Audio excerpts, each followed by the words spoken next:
vamos a hablar de la cultura moche, que es aquella que se va a desarrollar desde el 100 después de Cristo hasta el 700 después de Cristo. Esta cultura pertenece al intermedio temprano, que también lo puedes encontrar como primer desarrollo regional. En videos anteriores había explicado que John Rowe había dividido las altas culturas en horizontes e intermedios. En los horizontes encontrábamos a las culturas panandinas y en los intermedios encontramos a las culturas regionales. Ya he explicado el primer horizonte, donde la cultura más importante era Chavín. Ahora vamos a empezar a explicar lo que es el intermedio temprano, donde una de las culturas que debemos de estudiar es justamente, ¿no?, la cultura moche. Esta cultura se ubica en la costa norte y tuvo una expansión desde el valle de Chira en Piura hasta el valle de Guarmey en Ancash. Aquí en el mapa que hemos colocado, justamente de anaranjado, se puede ver la expansión que alcanzó la cultura moche. Sin embargo, tienes que recordar, amiguito, que el núcleo, el centro de la cultura moche, se encontraba en el valle del río Moche, que está en Trujillo y que forma parte de la región La Libertad. Por eso, por estar, ¿no?, en el valle del río Moche, es que esta cultura tiene esa denominación. El descubridor de la cultura moche es Max Zülle, quien descubrió, ¿no?, esta cultura en el año 1909. Recuerden ustedes que Max Zülle es el pionero de la arqueología en el Perú. Es aquel que va a iniciar los trabajos de arqueología científica en el Perú, el alemán Max Zülle. Sin embargo, el principal estudioso que tuvo la cultura moche fue Rafael Arcojoyle. Ahí no te vayas a confundir. Una cosa es el descubridor, Max Zülle, y otra cosa el principal estudioso, que es Rafael Arcojoyle. El origen de la cultura moche se encuentra en dos culturas pequeñas, que son la cultura salinar y la cultura gallinazo. Recuerda que estas son culturas puente, ¿no?, porque hacen una transición entre lo que fue Chavín y lo que viene a ser la cultura moche. Estas culturas, salinar y gallinazo, pertenecen al formativo final, ¿no?, o también llamado formativo tardío. La capital que tuvo la cultura moche fue justamente, ¿no?, Moche. Sin embargo, conforme avanzó su historia, tuvo otras capitales como lo fueron Galindo y Pampa Grande. Sin embargo, su capital más importante, Moche. La economía de la cultura moche giraba en torno a diferentes actividades, como fueron la agricultura, la ganadería, la artesanía, el comercio y la pesca. Para la pesca y el comercio utilizaban estas embarcaciones que ellos fabricaban, que se conoce con el nombre de caballitos de totora. Con estas embarcaciones ellos no solamente recogían, ¿no?, recursos del mar, no solamente intercambiaban ellos, en este caso, productos por otros a través del famoso trueque, sino que con los caballitos de totora también navegaban ellos hasta las islas de Chincha, de donde obtenían, ¿no?, el guano del guanay, de esas aves, ¿no?, del litoral, que sirven como fertilizante, ya que de todas las actividades económicas que he colocado ahí, la más importante para la cultura moche fue la agricultura, y fertilizaban ellos sus campos justamente, ¿no?, gracias al abono natural, que era pues el guano de esa ave llamada guanay. Sin embargo, ellos, para poder desarrollar una buena agricultura, tuvieron muchas dificultades, y una de esas dificultades era vivir en la costa, porque ustedes saben que el medio geográfico en la costa es difícil, ¿no?, porque hay sequía, hay desiertos, hay escasez de lluvias, hay falta de agua sobre todo. Para solucionar esos problemas, ellos se volvieron excelentes ingenieros hidráulicos, y dentro, ¿no?, de esa destreza en ingeniería hidráulica, los moche construyeron canales, como por ejemplo el canal La Cumbre, que tenía 110 kilómetros y que hasta el día de hoy todavía parte de este canal se sigue utilizando, imagínense. Pueden observar en la parte de abajo, donde está pues, ¿no?, lo que queda del canal La Cumbre, y observamos que en la parte baja está el agua y en la parte de los costados hay piedras que evitan derrumbes que puedan evitar que el agua avance libremente, imagínense.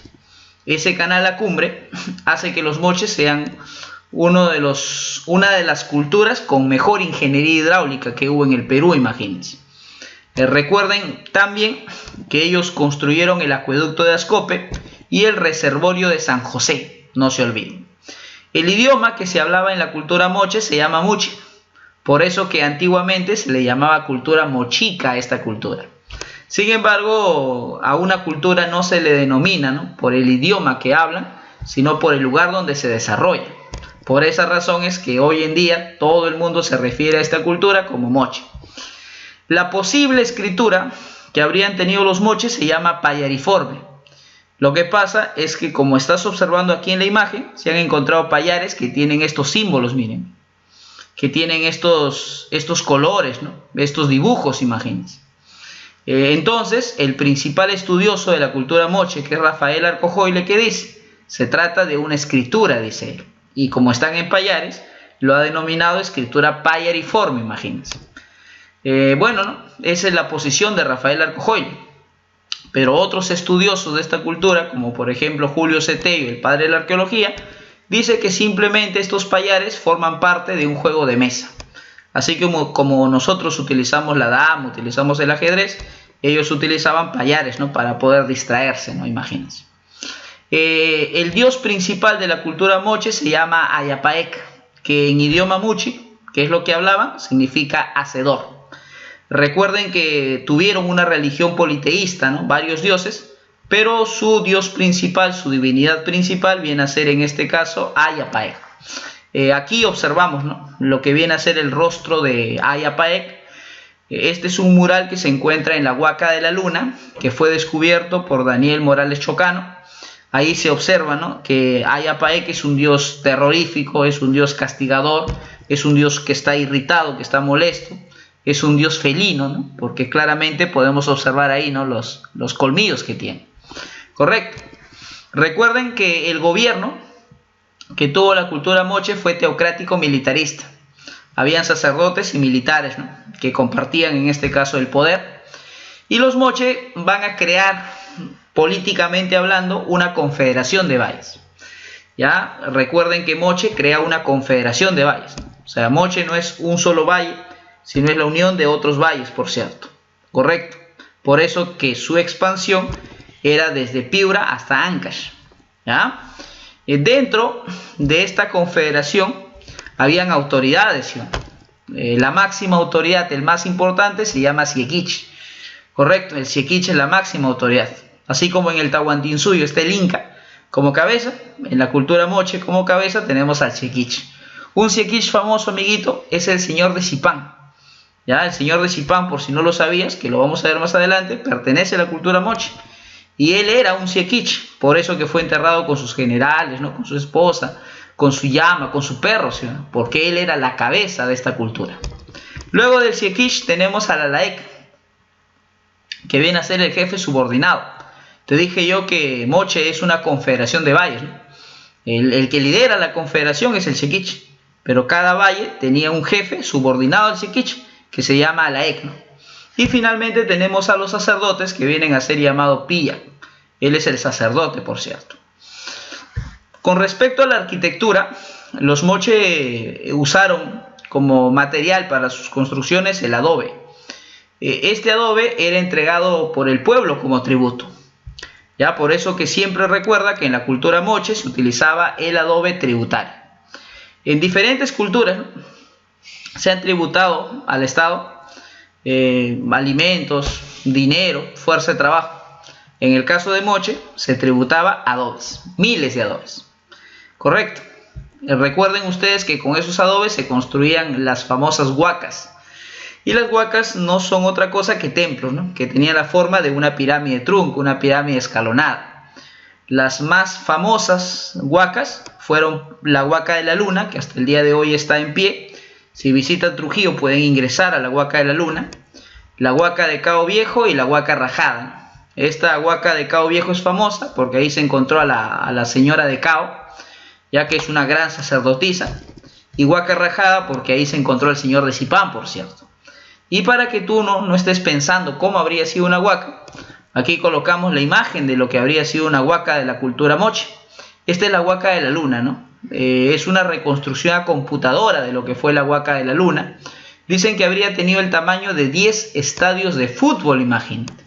Realmente grande, por cierto. Ahora, seguramente tú dirás, profe, pero qué aburrido, ¿no?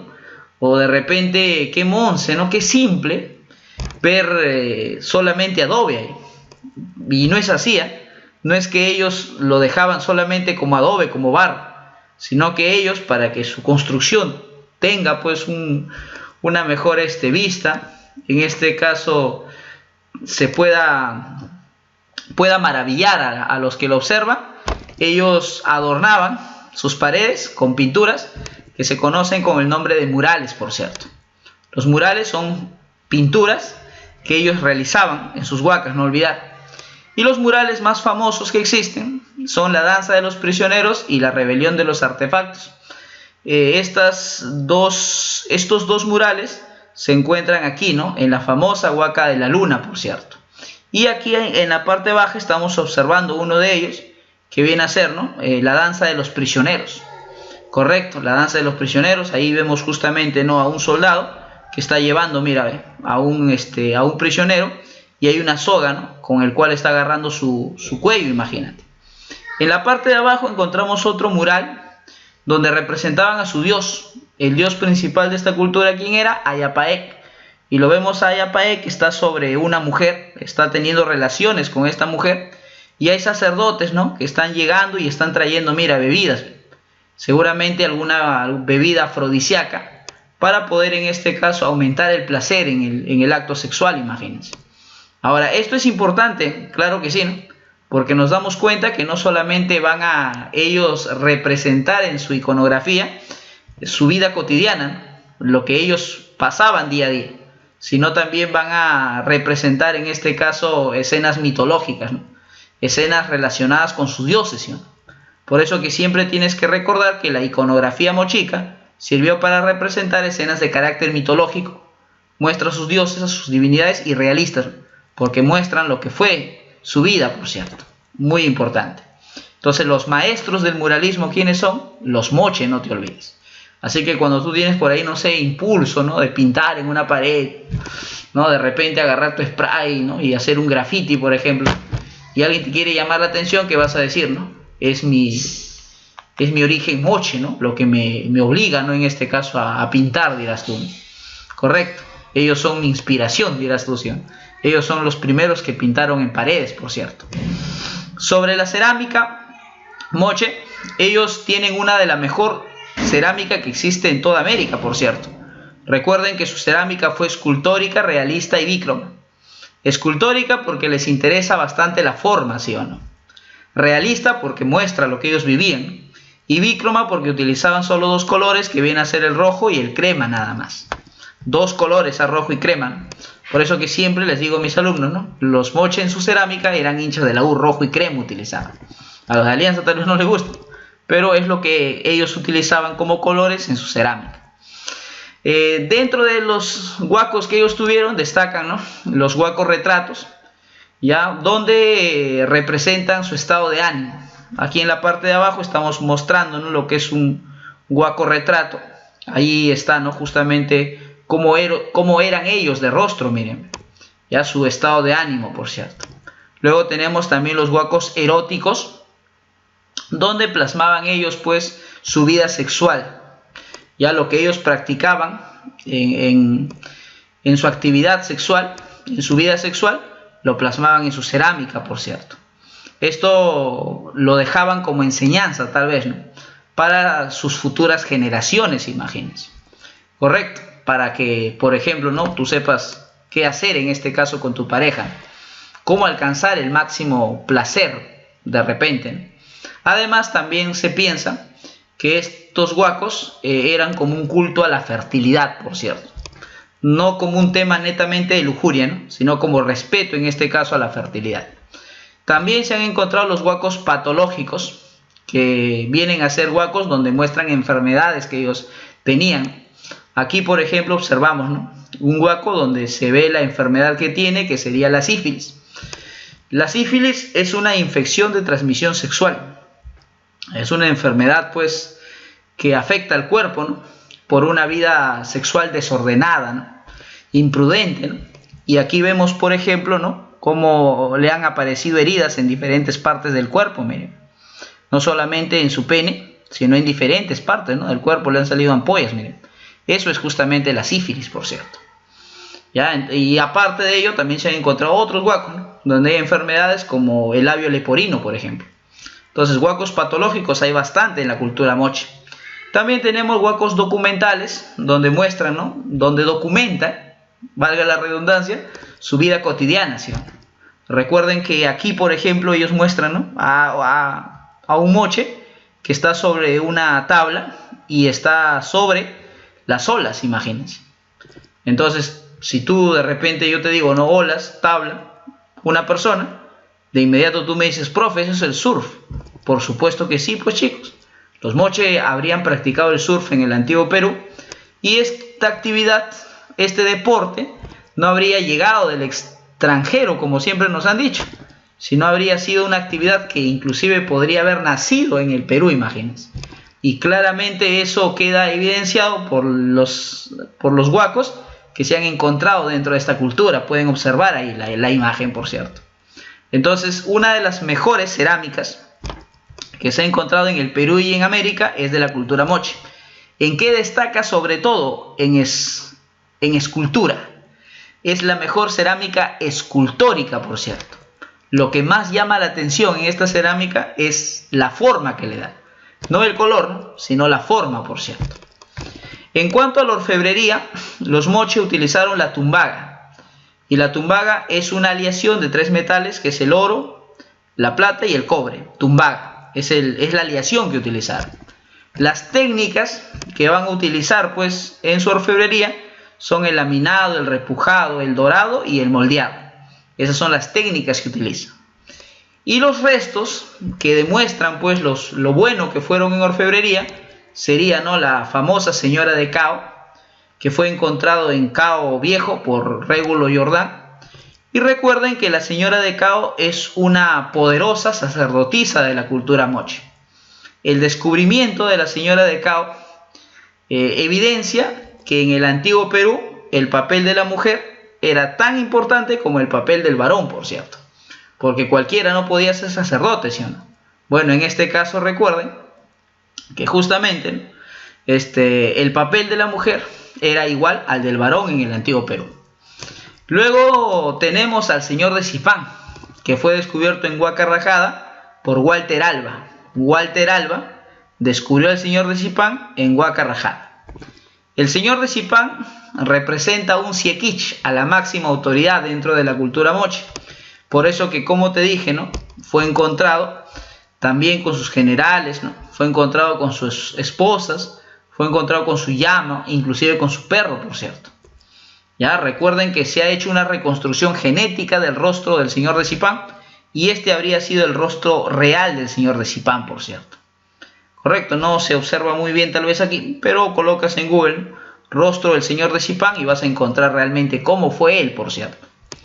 Ya, ahora muchos piensan, ¿no?, que como lo ven con este objeto, ¿no?, sobre su cabeza así amarillo o dorado, ¿no?, ya muchos piensan, ¿no?, está hecho de oro. Es oro, ¿no? Es como la tumba de Tutankamón de Egipto. Eso es un error, ¿no? Porque lo que se utiliza para hacer este objeto es tumbaga. Es una aleación, oro, plata y cobre, como te dije. No te olvides, ¿no? Pero sin embargo, pues el señor de Zipán es llamado, ¿no?, el Tutankamón de América es llamado. Pero yo considero que es un pequeño error, porque la tumba de Tutankamón está completamente hecho en oro, ¿no?, mientras que la del señor de Zipán es una aleación, como te dije. La decadencia de la cultura moche se va a dar principalmente, ¿no?, a devastaciones climatológicas. Esto se va a ocasionar por el fenómeno del Niño. Sí, el fenómeno del Niño, ya saben, ¿no?, que es cuando el clima cambia y el caudal de los ríos aumenta, ¿no?, y los ríos empiezan a desbordar y desbordar. Hasta el día de hoy seguimos sufriendo, ¿qué cosa? los estragos, ¿no?, del fenómeno del Niño. Hasta el día de hoy todavía, ¿no?, el fenómeno del Niño sigue causando, en este caso, ¿no?, devastación. Bueno, las culturas del antiguo Perú lo sufrieron aún más, por cierto. Y una de esas culturas fue justamente, ¿no?, fue justamente los moche. Ahora, no se olviden ustedes que cuando moche desaparece, ¿verdad?, conforme el tiempo pase, nacerán otras culturas que van a heredar lo que ellos habían desarrollado, por cierto. En este caso, ¿no?, los herederos de la cultura moche serían la cultura lambayeque, que también se llama cultura sicán, y la cultura chimú, por cierto, ¿ya?, donde la capital es Chanchan, recordarán. Estas dos culturas que ven ustedes aquí son los herederos de la cultura en este caso moche. Sin embargo, no pertenecen al intermedio temprano, sino que estas culturas van a aparecer en el llamado intermedio tardío, no se olviden.